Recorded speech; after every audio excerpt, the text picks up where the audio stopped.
Welcome, episode 6 of Emotional Fitness at Home, and today we're going to talk about a very interesting word, lust. For anyone who's been watching the previous episodes, I have been working through the 7 deadly sins. As we know them, I'm not religious, but certainly interested in models of explaining the emotional realm and human behaviours. And we know the 7 deadly sins, the 7 chakras, the 7 stages of grief. These are all forms of using language to help people better themselves and actually understand the processes they're going through with their emotional body. I'm a lover of words, and I think what I've learnt about lust in my 58 years on this planet has been quite interesting, and I think when we replace judgment with curiosity, big feelings, big emotions like lust and jealousy and anger and the 7 deadly sins, denial, grief, we can rejoin the human race when we take out the terminal uniqueness that, oh my God, this is happening to me, there must be something wrong with me, when the shame and the should start to fuel our internal dialogue. I love the word sin, and if you've listened to the previous episodes, you've heard me explain it, so please bear with me whilst I just unpack this for anyone that's just watching for the first time today. The word sin is of Latin origin, and it comes from the days of the Crusades when the archers were practicing archery practice, and they would have a big bullseye on a tree, and obviously like a dartboard, the big centre is is hitting the mark, is the optimum approach. And when the archer missed the bullseye, little pom-pom tree. When the archer misses the bullseye, the other archers would yell out sin, which just means miss the mark.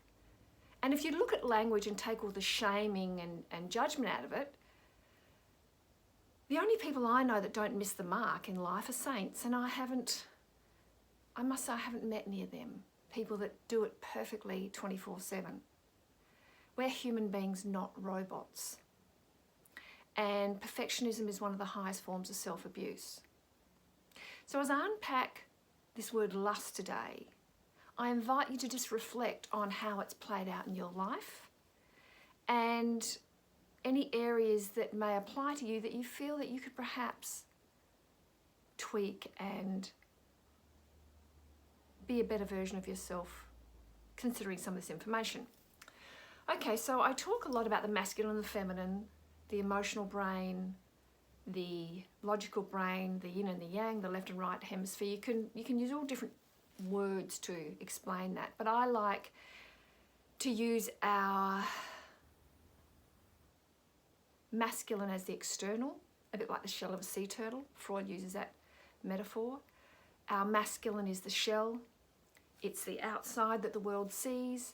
It's the place where we spit and polish and we put twinkles on and we want to present the very best version of ourselves to the world. And nothing wrong at all with that. We need that. Without a shell, without an ego self, without the masculine does. It operates within our sexual self, our intellectual self. It's how we build our kingdom in the world. And our feminine, the internal emotional body, we could call that the right-hand side of the brain, that looks after creativity, sensitivity, passion, heartfelt emotion, intimacy. It is what builds what goes on behind closed doors when we come home, and home is where the heart is. So this is our heartfelt place. So it's often said that the feminine she's receptive, she's open, and this is regardless of your gender. Your feminine energy is all about non-violence, empowered surrender, and that means we choose to surrender, to shut up, be silent, listen, and be emotionally available. We open our heart, not just our mind, we open our heart. The feminine is about preserving life, nurturing and healing. The masculine is often about protecting life, providing and protecting for life. So the masculine does, the internal is. And when we have a good balance relationship with ourselves, when we are in partnership with ourselves, we are what I like to call the whole package. You don't need anybody else to complete you. Regardless of your gender, whether you're heterosexual, homosexual, transgender, it's irrelevant who you like having sex with. What's important is when you show up that you are the whole package. Now, let's get into lust now. Lust is, it's not right or wrong, we're just going to replace any judgment with curiosity here and explore it a little bit.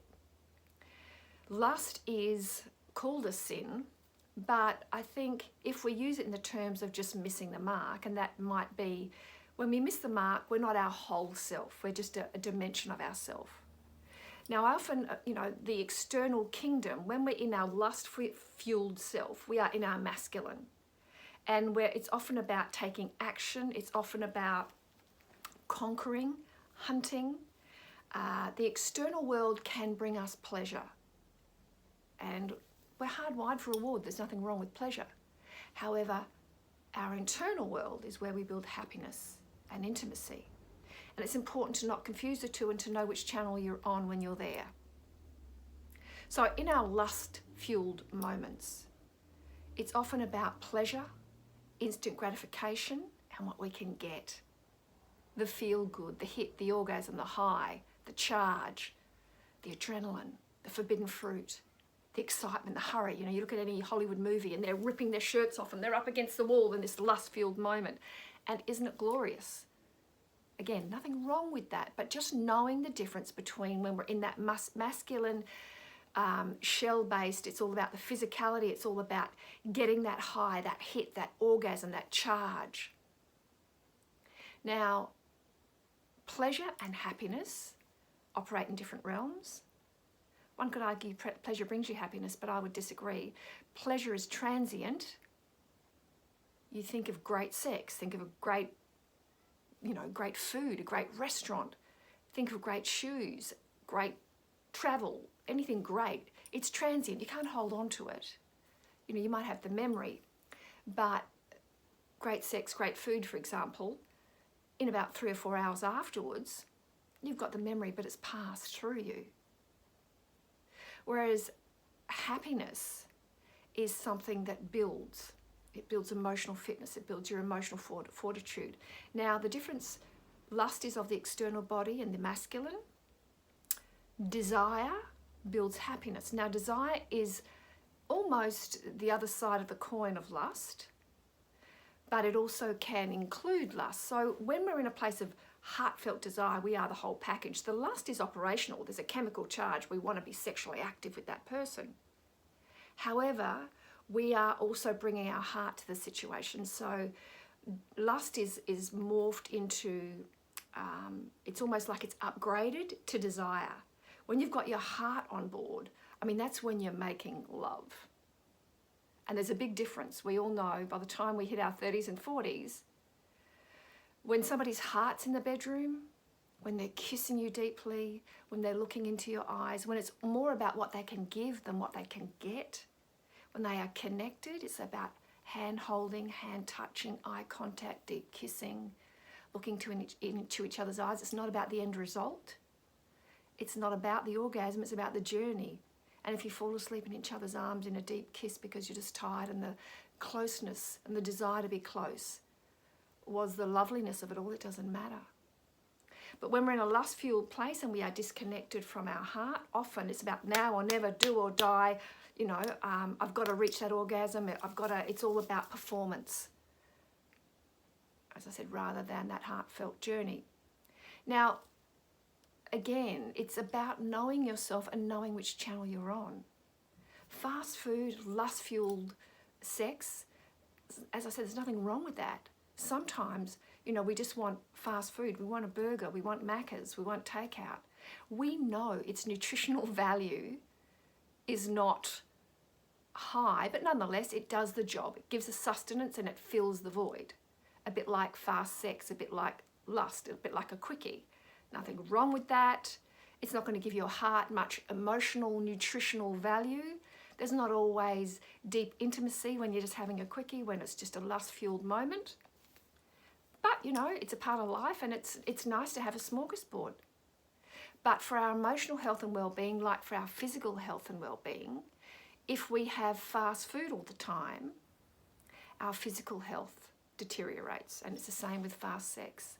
There are some people that just want convenient sex, and you know, I have beautiful clients that are escorts, they're paid sex workers, and I have beautiful clients that go to escorts and paid sex workers, both men and women. And within that transaction of lust, because it's all about pleasure, you've probably heard you can get the GFE or the PSE, the girlfriend experience or the porn star experience. Now, what I've learned from working with many of my escorts, that the older the person, generally speaking, younger people, and this is a generalisation, tend to look for the porn star experience. And when we're younger, it's more hormonally charged. People 40 and over are looking for the GFE, the girlfriend experience, or the boyfriend experience. And that is because they want that emotional warmth. They want that emotional transaction, that interaction, and sex without having to do the work. They're happy to pay the money. They want to cherry pick all the best parts about somebody who's intimate and interested in their day and wants to be emotionally available and give them hot sex. Now, shortcuts are shortcuts, and as human beings, sometimes we're pressed for time and sometimes we don't have the emotional fuel to do the work. And the older we get, the more we differentiate between a quickie, sex, lust-fueled sex, and lovemaking. Now, if you want intimacy and desire, if you want to be, you know, they say desire is an irresistible, love is an irresistible desire to be irresistibly desired. I think that's Robert Frost. The older we get, you know, sex is sex, but oh my God, lovemaking, somebody who's really more interested in kissing you, talking to you, knowing how you feel, looking into your eyes, the warmth of your embrace, knowing that you're okay, that far trumps somebody that's all about, you know, just getting the rocks off. So for a quality, heartfelt experience of lovemaking, it takes emotional muscle. And you've heard that saying, intimacy takes time. If you haven't got time yet, you won't have much intimacy in your life. Happiness requires effort. Love requires effort. I love breaking words down and putting emotional cues behind it. So let's take example for the word love, L-O-V-E, as an acronym. If, you know, you're in love, you're having a loving relationship with yourself or somebody else, L stands for loyalty. You are loyal to yourself or that person. O stands for open-minded and open-hearted. V stands for vulnerability. That person is safe for you to be vulnerable with. If you let them know something that's bothering you, they're not going to use that as a stick to hit you with at a later date. Your vulnerability, your heart is safe. And the last one is E. I hear a lot of people say, oh my God, should it be this hard? Should an intimate relationship be this hard? Well, let me tell you, happily ever after is the hardest assignment on the planet. Often in Western culture, when we hear happily ever after, we scoff, and you know, people get quite skeptical as if that's it's now a fairy tale, naive thing to strive for. And I would argue that point. Happily ever after, which is a partnership that has heartfelt desire and intimacy, that's going to require emotional muscle. Those corny movies like Titanic and Notebook sell out the world over. Why? Because they are happily ever afters in the, beyond the 4th, 5th and 6th decade. Don't we all want a happily ever after? Don't we all want to die in the arms of somebody we love that treasures our heart long after our bodies, our youth has left the building? Happily ever after starts with your relationship with yourself, your partnership with yourself, your yin and your yang, your king, the way you live externally in the world, and your queen, the way you treat yourself emotionally, internally in the world. I remember when I wrote my first book, after I finished, I bought myself a wedding ring to myself. I was a single woman at the time, and I had made a commitment that this ring would represent my marriage to myself. I would no longer allow my masculinity, my intellect, to dominate my sensitivity, my intuition. I wanted them to work as a team. Now I'm a long way from mastering that. My halo sure as hell hasn't arrived in the mail. But that's when my commitment to work on my own happily ever after, and as I said, happiness requires emotional muscle. It requires being connected to your own heart. Pleasure, for those that don't know much background, I'm a recovering drug addict alcoholic. I got clean and sober on October the 12th, 1995. So I was a pleasure junkie. Weapons of mass distraction, anything I could buy, anything that was a quick fix was far more appealing to me than anything that would require my time and attention and emotional muscle. So as you look at your sex life or the lack of it, have you gotten to, and if you're single, and I've spent many years single, your relationship with yourself and how you feel about yourself sexually, you don't have to be sexually active with somebody else to have a good relationship with your own sexual self, to look after your sensual and sexual self, to enjoy being the person that you are, to be proud of the sex that you are, and to nurture that. Having a happily ever after with yourself, you can't give away what you haven't got. So, is lust dominant? When I work with sex addicts, again, it's often about, no different to any other addict, it's often about becoming a pleasure junkie, because the work in showing up emotionally, the person is emotionally unfit. The great news about that is, whether you're paying for sex, whether you're addicted to porn, or whether you're totally abstinent because it's just gotten too hard, an empowered surrender, actually opening up your heart, has become something that requires too much effort, and you're carrying too much resentment, you've got too many blocks, you're scorekeeping, whatever the reason. The good news is you can change that. We all know it doesn't matter how old you are, if you want to get physically fitter, there's a formula, a universal formula that's not just for the exclusive. Diet, exercise, and learning to rest the muscle groups. And it doesn't matter how old you are, if you work with a personal trainer, they will help you with that formula, and you will improve your physical fitness. Emotional fitness is no different. When you start to work on your relationship with yourself, when you start to work on, your own integrity, being authentic, there is the formula for emotional fitness. There's a three-pronged approach. You need peer support, and that's what I offer with my work in emotional fitness. I'm certainly not a clinical expert, never pretend to be. I'm a writer. I've written 6 books on exploring the trash and treasure in my own journey of recovery from addiction and from a childhood of domestic violence and sexual abuse. So what you need is companionship. You do need lived experience. You need peer support. You need somebody who understands what it's like to be recovering from addiction, whether it's a sex addiction, drug and alcohol addiction, a shopping addiction, food issues. We need companionship. We need another human being that's going, yeah, I get it. We also need what I call mentorship. We need to remain teachable. You need someone in your life, whether it's a clinician, whether it's a healer, whether it's in some models of recovery, it's a sponsor, but you need somebody who is what I call a lantern bearer. They don't dictate terms, they're not a figure of authority, but they certainly are a lantern bearer that will disagree with you, not disrespect you. Because the thing is, if you go to 10 different wise people for the solution with a problem, they'll give you 10 different approaches, and they can all be very valid, but that's going to confuse you. So we need a mentor, we need a lantern bearer, and in myths and legends, that's a Gandalf, it's a fairy godmother, it's a mystic. Often it's, some people aren't blessed with a mother or a father or a grandparent that can be that lantern bearer. So like me, they pay a therapist. So we need companionship, we need peer support, we need mentorship, and we need a daily program of self-care. So we need to show up for ourselves. It's not one thing to rely on, companionship with other people going through it and an expert that can help us navigate, but we've got to show up for ourselves on a daily basis. And the meditative place is where many people fall short. Many people show up for themselves physically, they have a good breakfast, they go for a run, they look after themselves physically, but they don't plug in the heart. And therefore they become unbalanced. Their kingdom is impressive, they can earn money, they've got a great career, they're physically fit, but behind closed doors, they're emotionally bankrupt because they haven't been working on that divine feminine.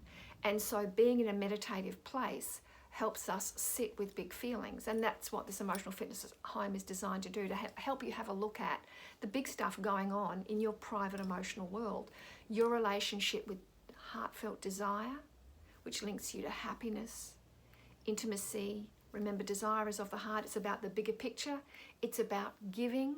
It's about sharing. Desire is about partnership. It takes time. Whereas pleasure and lust are very much about instant gratification, that quick hit, that adrenaline charge, the forbidden fruit, the chemical surge. But as I said, it's transient, and you're going to go looking for it again the next day, because external things cannot. It's like, I often say, your kingdom and your queendom are like diesel and petrol. They operate on different modalities. One does not translate to the other. You can't think away a big feeling. You can't fill an emotional void with an external thing. It needs to be. Emotional fitness needs to, you need to have lived experience, companionship, talk to a mentor, and you need a daily ritual of emotional self-care. If we look at the chakra systems, the lust shows up in the pelvic area.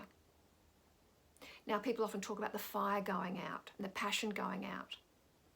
When we're disconnected there, we can have lust happening, but it's a flame that burns out very quickly.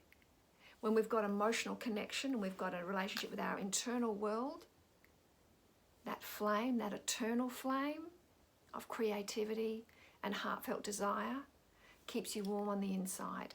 You don't need instant gratification because your internal flame does not go out. So, most people spend the second half of their life getting over the first. We've all got stuff. And again, as you review the word lust in your life, remembering that if you've got a great love in your life, if you've got a beautiful lover in your life, which you have lust-filled quickie transactions with, just make sure that that is balanced out with heartfelt love-making, where there is deep kissing.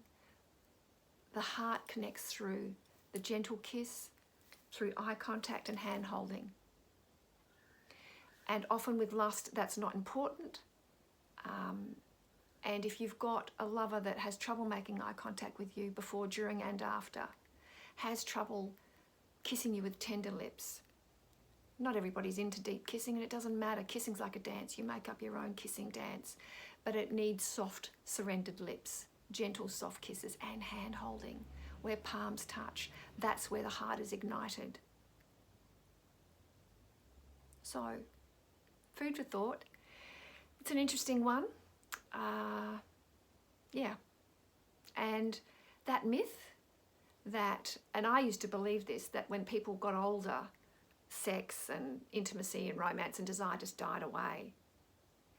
And that was a story that I had seen play out around me in my drinking and drugging years. But what I've learnt, through my therapist, who's an older woman who has a beautiful romance and active sex life with her husband, and my beautiful Barb, who's my fairy godmother, who still twinkles and loves her husband dearly. And I've come across many women, I'm heading into my 6th decade, that in their 6th and 7th decade are still having beautiful heartfelt romances and intimate waltzes. I remember when I first got clean and sober, I used to get up early in the morning and walk, and when my boys were with their dad and I was sleeping in an empty bed, we shared custody, I would get up really early. And this one morning in particular, I stumbled across this elderly couple, and I got clean and sober in my 30s, so maybe they were in their 60s or 70s, but they had that beautiful, that white hair, that pure white hair, both of them. And I was walking on this bike track, and I accidentally got onto the bike track, and they were in front of me. And I watched this elderly couple holding hands. And, he would put her hair behind her ears and she would tap his bottom. There was intimacy. There was a romantic dance going on. And I remember slowing down so I could walk behind this couple, and this fragrance, like this perfume of a happily ever after. I hadn't seen that when I first got clean and sober. I thought it was a myth. It was bullshit spun to us in Hollywood stories like Notebook and Titanic. But on my path, my bike path in downtown Brisbane, the break of dawn, this couple were living that, and they thought no one was watching. And I have to tell you, I stalked that couple.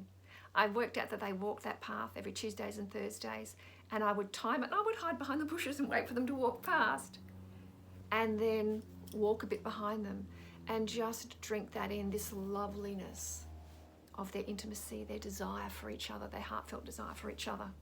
Now, I'll tell you, my hubby just turned 63, and I turned 58 this year. And we've been together 16 years, and I have to tell you, that man makes my heart lights twinkle. I'm having more romance and more heartfelt desire than I've ever had in my whole life. And when I first got clean and sober, let me tell you, I argue harder, not fight. We resolve conflict and evolve through conflict. But I remember that corny Tom Cruise saying, "You make me want to be a better man," in that Jerry Maguire movie. He makes me want to be a better woman, not, a sulky, entitled princess or girl. And who knows? I hope that one day we will become, I doubt if I'm ever going to let my hair get white. My hairdressers are never going to be out of a job tinting my hair, but my husband's hair's nearly white, and I would love to be that hand-holding Nana and Poppy couple as a legacy for the generations to come. So are you on track with your happily ever after?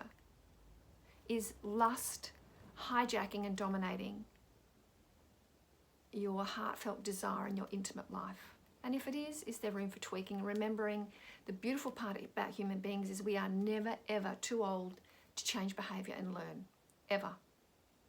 So, thanks for listening. The next episode we're going to do is on wrath, on anger, and that'll be episode 7. So, thank you for listening, and I look forward to seeing you next time. See ya.